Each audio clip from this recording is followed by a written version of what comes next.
From crackdowns to counter-narratives, how India is fighting the digital war. Post-Pahalgam attack, times have changed and so have wars.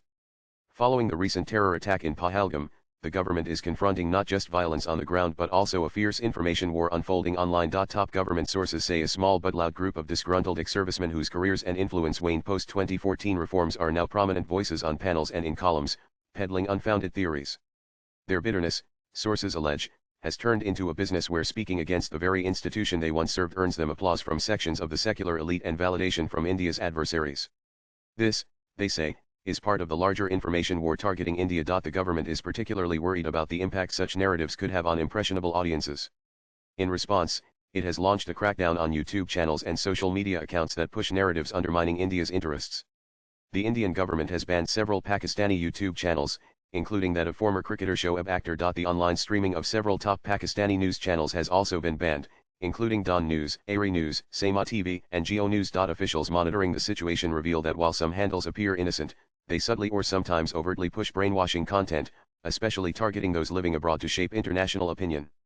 Many of these efforts, they say, are aimed at misrepresenting incidents like the Pahalgam attack. And taking lessons from Israel's counter-information strategy during the Gaza conflict, where Israel released videos to expose Hamas brutality and defend its actions. The Indian government is planning a similar initiative.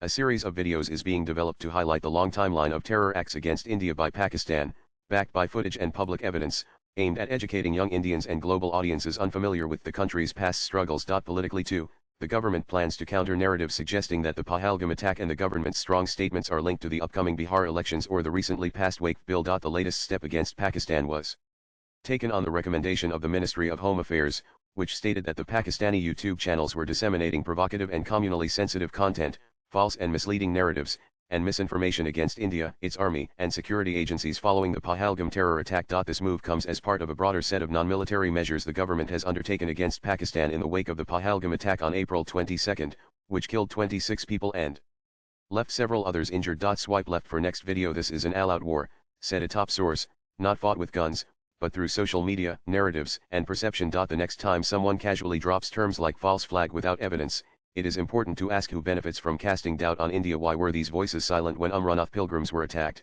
CRPF Jawans ambushed, or Kashmir bled? Latest blogs.